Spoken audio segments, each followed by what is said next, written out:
नमस्कार दोस्तों, आपका स्वागत है मेरे इलेक्ट्रिकल ट्यूटोरियल चैनल पे। यहाँ पर हम लोगों ने इलेक्ट्रिकल इंजीनियरिंग के नेटवर्क एनालिसिस से नेटवर्क फंक्शन या सिंथेसिस ऑफ पैसिव नेटवर्क पे एक न्यूमेरिकल प्रॉब्लम को लिया हुआ है, जो कि इस प्रकार से है।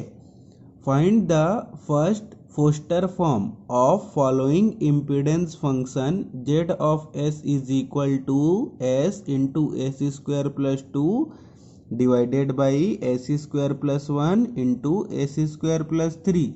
तो हम लोगों को इस दिए हुए इम्पीडेंस फंक्शन के फोस्टर फर्स्ट फॉर्म के सर्किट को रियलाइज करना होगा। इस न्यूमेरिकल प्रॉब्लम को सॉल्व करने से पहले आप लोग मेरे प्लेलिस्ट पर जाएं, सिंथेसिस ऑफ पैसिव नेटवर्क। उस पर मैंने फोस्टर फर्स्ट फॉर्म के कॉन्सेप्ट को अच्छे से समझाया हुआ है।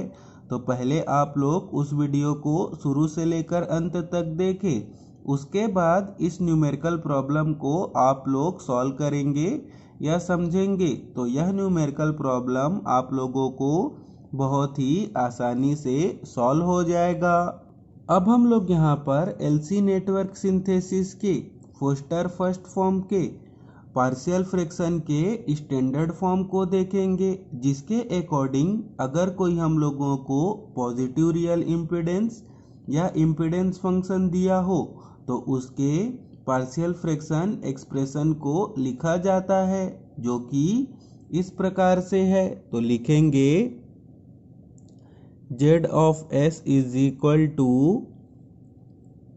a0 by s plus summation of I is equal to 1 to n 2 AIS upon s square plus omega I square plus h into s। अब हम लोग यहाँ पर आगे देखेंगे कि जब हम लोग इस दिए हुए इम्पीडेंस फंक्शन का इस स्टैंडर्ड पार्शियल फ्रैक्शन के फॉर्म पे जब हम लोग इसके पार्शियल फ्रैक्शन एक्सप्रेशन को लिखेंगे तो इस स्टैंडर्ड पार्शियल फ्रैक्शन एक्सप्रेशन के कौन कौन से टर्म को लेना होगा। अब हम लोग यहाँ पर सबसे पहले देखेंगे कि इस स्टैंडर्ड पार्शियल फ्रैक्शन के फर्स्ट टर्म जो कि कितना है a0 बाई s, जब हम लोग इस इम्पीडेंस फंक्शन के पार्शियल फ्रैक्शन को लिखेंगे तो इस स्टैंडर्ड पार्शियल फ्रैक्शन के first term a0 by s को लेना होगा कि नहीं। तो उसके लिए अब हम लोगों को इस दिए हुए इम्पीडेंस फंक्शन को केयरफुली वॉच करना होगा और देखना होगा कि इस इम्पीडेंस फंक्शन के डिनोमिनेटर पर कोई सिंगल s दिए हैं कि नहीं, या जिसको हम लोग टेक्निकल शब्दों में क्या कहते हैं कि अगर हम लोगों को कोई इम्पीडेंस फंक्शन पर पोल एट ओरिजिन ना दिया हो तो हम लोगों को इस स्टैंडर्ड पार्शियल फ्रैक्शन के first term a0 by s को नहीं लेना होता है। तो अब हम लोग इस इम्पीडेंस फंक्शन पे देख पाएंगे कि हम लोगों को डिनोमिनेटर पर सिंगल s या हम लोगों को पोल एट ओरिजिन नहीं दिया है, जिस कारण से जब हम लोग इस इम्पीडेंस फंक्शन के पार्शियल फ्रैक्शन एक्सप्रेशन को लिखेंगे तो हम लोगों को इस स्टैंडर्ड पार्शियल फ्रैक्शन एक्सप्रेशन के first term a0 by s को नहीं लेना होगा। अब हम लोग यहाँ पर आगे देखेंगे कि जब हम लोग इस इम्पीडेंस फंक्शन के पार्शियल फ्रैक्शन एक्सप्रेशन को लिखेंगे तो इस स्टैंडर्ड पार्शियल फ्रैक्शन के लास्ट टर्म जो कि कितना है h इंटू s उसको लेना होगा कि नहीं। तो उसके लिए अब हम लोगों को इस दिए हुए इम्पीडेंस फंक्शन के न्यूमरेटर के डिग्री और डिनोमिनेटर के डिग्री को कैलकुलेट करना होगा। तो यहाँ पर हम लोग देख पाएंगे कि इस इम्पीडेंस फंक्शन के न्यूमरेटर के डिग्री कितने हैं 3, उसको हम लोग कैसे कैलकुलेट कर पाएंगे। जब हम लोग इस दिए हुए इम्पीडेंस फंक्शन के न्यूमरेटर पर जो हम लोगों को s का इक्वेशन दिया है उसको जब हम लोग सिंप्लीफाई करेंगे तो हम लोगों को उस s के इक्वेशन पर एस का हाईएस्ट पावर कितना मिलेगा 3, जो कि न्यूमरेटर के डिग्री को शो करता है। तो यहाँ पर हम लोगों को न्यूमरेटर का डिग्री कितना मिला 3। ठीक उसी प्रकार से जब हम लोग डिनोमिनेटर के डिग्री को कैलकुलेट करेंगे तो हम लोगों को डिनोमिनेटर का डिग्री कितना मिलेगा 4 मिलेगा। तो हम लोग हमेशा ध्यान रखेंगे जब कभी भी न्यूमरेटर का डिग्री डिनोमिनेटर के डिग्री से कम हो, तो जब कभी भी हम लोग इम्पीडेंस फंक्शन के पार्शियल फ्रैक्शन एक्सप्रेशन को लिखेंगे तो हम लोगों को इस स्टैंडर्ड पार्शियल फ्रैक्शन के लास्ट टर्म को नहीं लेना होगा। अब हम लोग यहाँ पर आगे देखेंगे कि जब हम लोग इस impedance function z of s के पार्शियल फ्रैक्शन एक्सप्रेशन को लिखेंगे तो इस स्टैंडर्ड पार्शियल फ्रैक्शन के इंटरमीडिएट टर्म जो कि कितना है summation i is equal to 1 to n 2ais upon S square plus omega I square के एक्सप्रेशन पर i के वैल्यू को कितना लेना होगा। और साथ ही साथ यहाँ पर समझेंगे कि जब हम लोग फोस्टर फर्स्ट फॉर्म के एलसी नेटवर्क को ड्रॉ करेंगे तो उस पर इंडक्टेंस और कैपेसिटेंस के पैरेलल कॉम्बिनेशन के हम लोगों को कितने सीरीज सर्किट ड्रॉ करने होंगे। तो यहाँ पर हम लोग देख पाएंगे कि इस इम्पीडेंस फंक्शन के डिनोमिनेटर पर हम लोगों को 2 क्वाड्रेटिक इक्वेशन दिए हुए हैं, जिससे हम लोग यह डिसाइड कर पाएंगे कि हम लोगों को इस स्टैंडर्ड पार्शियल फ्रैक्शन के एक्सप्रेशन पर i के वैल्यू को कहाँ तक लेना होगा 2 तक लेना होगा। जब हम लोग i के वैल्यू को 2 तक लेंगे तो हम लोगों को यहाँ पर 2 टर्म मिलेगा। पहले टर्म के डिनोमिनेटर पर S square plus omega 1 square होगा और ओमेगा 1 स्क्वायर का वैल्यू हम लोगों को कितना मिलेगा 1, और दूसरे टर्म के डिनोमिनेटर पर S square plus omega 2 square होगा और ओमेगा 2 स्क्वायर का वैल्यू हम लोगों को कितना मिलेगा 3 मिलेगा। और हम लोग हमेशा ध्यान रखेंगे कि जब कभी भी किसी इम्पीडेंस फंक्शन के डिनोमिनेटर पर हम लोगों को 2 क्वाड्रेटिक इक्वेशन दिए हों तो जब हम लोग उसके फोस्टर फर्स्ट फॉर्म के एलसी नेटवर्क को ड्रॉ करेंगे तो वहाँ पर हम लोगों को इंडक्टेंस और कैपेसिटेंस के पैरेलल कॉम्बिनेशन के 2 सीरीज सर्किट को ड्रॉ करने होंगे। तो यहाँ पर हम लोगों ने समझा कि जब हम लोग इस इम्पीडेंस फंक्शन के पार्शियल फ्रैक्शन एक्सप्रेशन को लिखेंगे तो हम लोगों को इस स्टैंडर्ड पार्शियल फ्रैक्शन के अकॉर्डिंग हम लोगों को इस इम्पीडेंस फंक्शन के पार्शियल फ्रैक्शन पर कौन कौन से टर्म को लेना होगा। तो यहाँ पर हम लोग इस इम्पीडेंस फंक्शन के पार्शियल फ्रैक्शन एक्सप्रेशन को लिखेंगे तो लिख पाएंगे z of s is equal to, तो यहाँ पर हम लोगों को इस स्टैंडर्ड पार्शियल फ्रैक्शन के ना तो हम लोगों को फर्स्ट टर्म को लेना है और ना तो हम लोगों को लास्ट टर्म को लेना है। यहाँ पर हम लोगों को इस इंटरमीडिएट टर्म के अकॉर्डिंग इस इम्पीडेंस फंक्शन के पार्शियल फ्रैक्शन एक्सप्रेशन को लिखेंगे तो लिख पाएंगे 2a1s upon S square plus 1, फिर लिखेंगे plus 2a2s upon S square plus 3। अब हम लोग यहाँ पर इस पार्शियल फ्रैक्शन एक्सप्रेशन को सिंप्लीफाई करके लिखेंगे, जहाँ पर ओमेगा 1 का स्क्वायर का वैल्यू कितना है 1 और ओमेगा 2 के स्क्वायर का वैल्यू कितना है 3। तो अब हम लोग इस एक्सप्रेशन को सिंप्लीफाई करके लिख पाएंगे तो लिखेंगे a1 upon S plus J plus a1 upon S minus J plus a2 upon S plus root 3j plus a2 upon S minus root 3j। अब हम लोग इस एक्सप्रेशन के हेल्प से A1 और A2 के वैल्यू को कैलकुलेट करेंगे। अब हम लोग यहाँ पर सबसे पहले A1 के वैल्यू को कैलकुलेट करेंगे। तो A1 के वैल्यू को कैलकुलेट करने के लिए अब हम लोग इन दोनों टर्म में से इस पहले वाले टर्म का यूज़ करेंगे।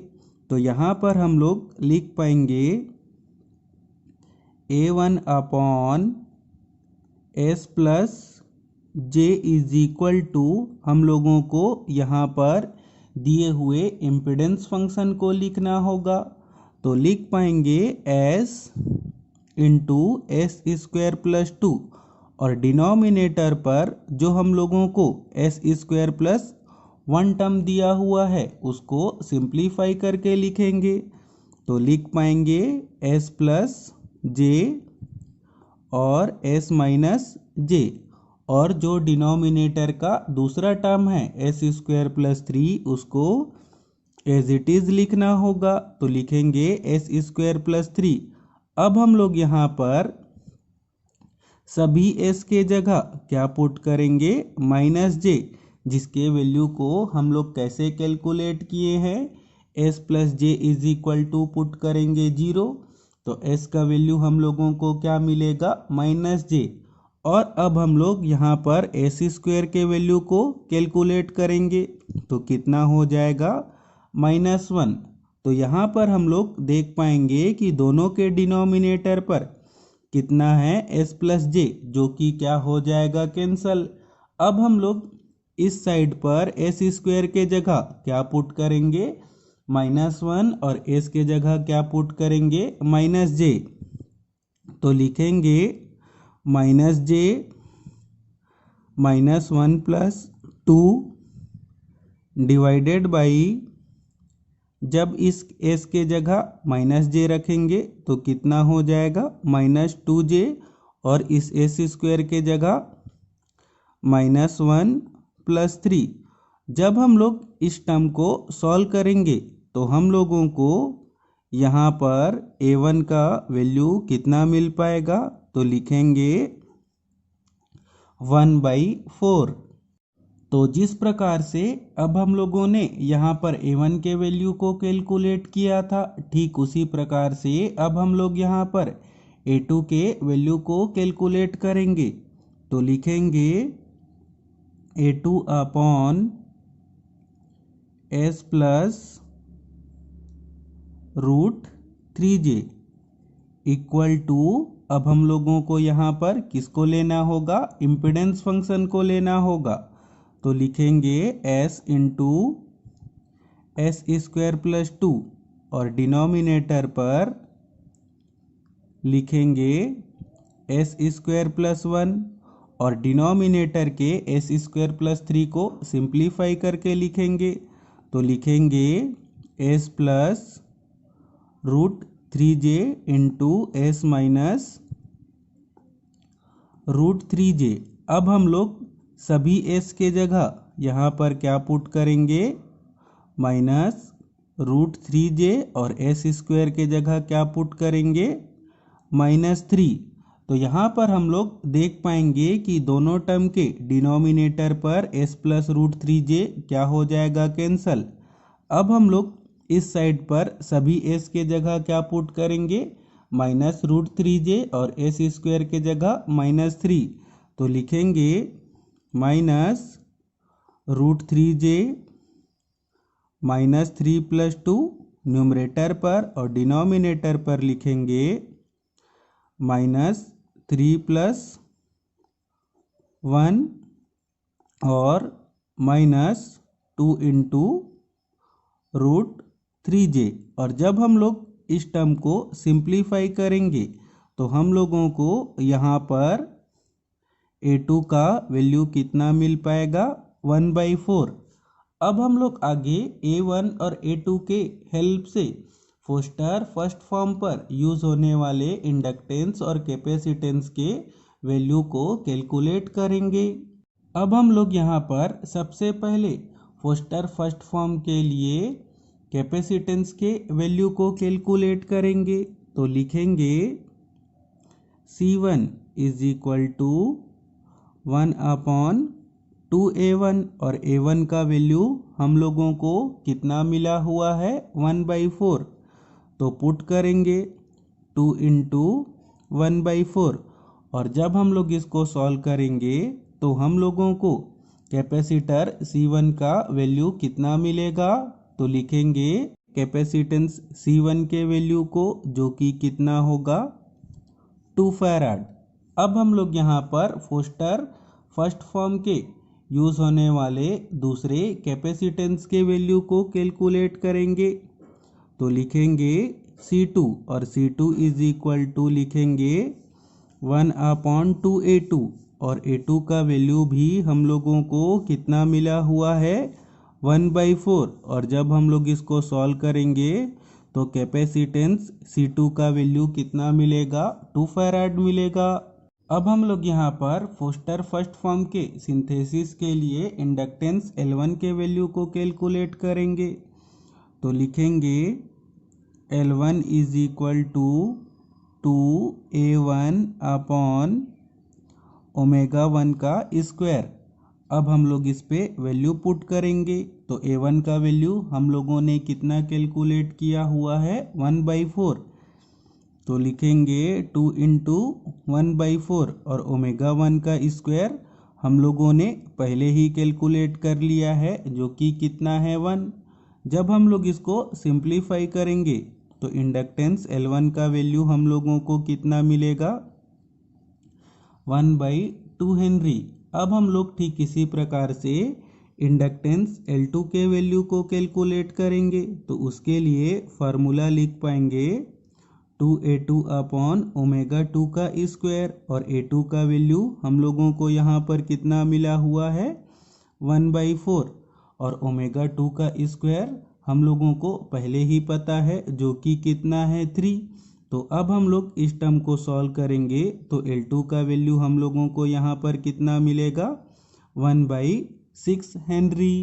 अब हम लोग आगे फोस्टर फर्स्ट फॉर्म के लिए capacitance C1, capacitance C2, inductance L1 और इंडक्टेंस L2 का यूज करके फोस्टर फर्स्ट फॉर्म के LC नेटवर्क सिंथेसिस के सर्किट डायग्राम को ड्रॉ करेंगे, जो कि इस प्रकार से है।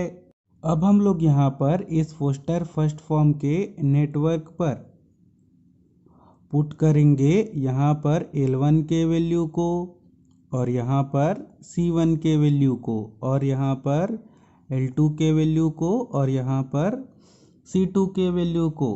तो इसी के साथ ही हम लोगों का यह न्यूमेरिकल प्रॉब्लम कंप्लीट हुआ।